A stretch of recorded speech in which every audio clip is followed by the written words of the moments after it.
Hi, and welcome to episode 42 of the Giants of the Faith podcast. My name is Robert Daniels, and I'm the host of this show. And today's episode features someone you probably haven't heard of, who ministered in a region of the world you might not be familiar with, and faithfully gave the gospel to a group of people that are not particularly welcoming to Christianity.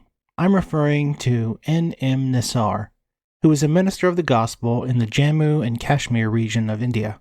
Now, before we get into N.M.'s life, I feel like I need to issue a disclaimer that I will definitely mispronounce some names of people and places, and for that I apologize in advance. I also need to say that the politics of the area are largely alien to me, but I'll do my best to represent them, where relevant, in as clear and accurate a way as possible.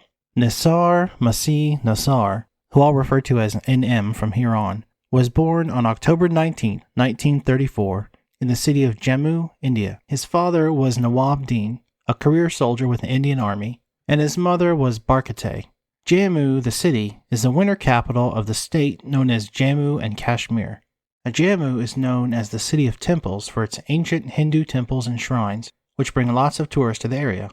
It's a hot place where the average high in the summer is about 101 degrees Fahrenheit. The Kashmir region is contested and divided between three nations, India, Pakistan, and China. India controls about half of the Kashmir region, as Jammu and Kashmir, while Pakistan has about a third, and China has the remaining 15%. Kashmir has been the subject of 3 out of the 4 Indo-Pakistani wars, with the first coming in 1947 and the most recent in 1999. The population of the Indian-controlled state is about 66% Muslim, about 30% Hindu, but only 2% Christian. I say all this to emphasize the turmoil and the strife built into the place where NM was born. NM's parents were devout Christians, and he was brought up in a Christian home. He also attended a Christian school as a lad, where he received awards for his performance. India was ruled by the British when NM was a boy, and God used the political situation to prick NM's spirit. He realized that just as he and his fellow countrymen were subject to their foreign rulers, they were also enslaved to sin. Without Christ, they were in bondage. Without freedom, they were in bondage to their oppressors. And this kindled a desire that he should and he could do something to help his people. So after primary school, NM went to Hari Singh College. When he completed the program there, he got a job with the government as a clerk in the tax collector's office. Now, this challenged him. NM was known as a man with high morals and character. He was straight as an arrow, and the blatant corruption that he experienced at work appalled him. So with prayer and consideration, he resigned his position without having another job, and he decided to wait on the Lord. Now, the Lord was faithful, and he eventually found work with the government and the Ministry of Culture. It was a job that was much more suited to his Christian values. NM was a Christian man, and an upstanding man, but God would soon call him to more. On New Year's Eve, 1959, that call came. NM had been invited by a friend to attend a night watch service at a local church. And a night watch service is basically a New Year's Eve prayer service. Typically runs from about 11:30 p.m. to about 2 a.m. Christians gather together to pray for each other, their communities, and the work of the gospel. During this particular service, NM began to feel an internal restlessness. During a time of prayer and reflection, he felt the Holy Spirit call him to commit his life fully to the Lord and his service. And that's what he did. He committed himself fully to gospel work.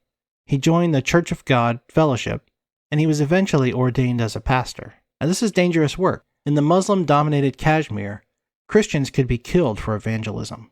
Sharing the gospel wasn't something that would just result in some embarrassment or rejection. It was literally a life or death proposition. But NM was fearless. He preached and he pastored openly. In the city of Srinagar, which is the summer capital of Jammu and Kashmir, and its largest city, so it's no backwoods outpost, a group of Kashmiri Muslims took it on themselves to burn the church at the aptly named Burn Hall School. A burn hall is a school established by Christian missionaries for the education of both Europeans and native Indians.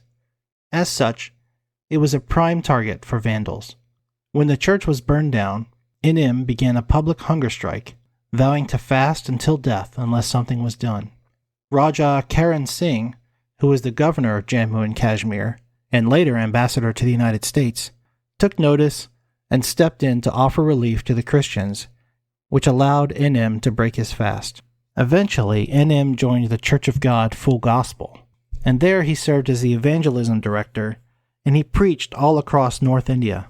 He held that post from 1988 until 1998, and in 98 he was made bishop of the northern region of India. He was ordained as bishop in the United States, and as bishop he was responsible for administrative duties like paying pastors and employees, but more importantly he also had a responsibility to pastors and churches all across the region. During the same time he served as the principal at Bethel Bible College in Chandigarh. But perhaps Inim's most notable achievement and legacy is the Jammu and Kashmir Christian Association, which he founded in 1960. The organization seeks to unite the various Christian factions in India with the goal of providing support and education for its members. The group educates Christian leaders and pastors about their rights and privileges in the state. It also serves as a public organization that is intended to be a positive force in the region, both socially and politically. And to this end, the association has organized events and conferences and convinced national and regional leaders to attend. They even received the attention of luminaries like Indira Gandhi and Syed Mir Qasim. They work to provide protections for Christians and a seat at the table in a country where they are vastly outnumbered. Now today, the Jammu and Kashmir Christian Association boasts a membership of almost 500 pastors from Jammu, Kashmir, as well as the Leh and Ladakh region of India. It's the largest such organization in India, and the members meet monthly to support each other and to work to advance the kingdom, even through periods of intense persecution. Inim Nisar lived his life to the fullest for the Lord from that night watch service until his death on February 3rd, 2017. He was known as a man of great integrity and morals, as well as zeal for the Lord. It's not easy to be in true ministry anywhere, but there's something particularly admirable about serving in a hostile land. For that, Inim is honored and remembered fondly by those he impacted.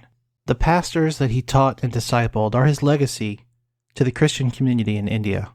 Now, thanks for listening to this episode of Giants of the Faith. I want to give a special note of thanks to Dr. Deepinder Mukherjee, who knew Inim personally and helped me gather information for this episode. Your comments and feedback are welcome at podcast@giantsofthefaith.com. Until next time, God bless.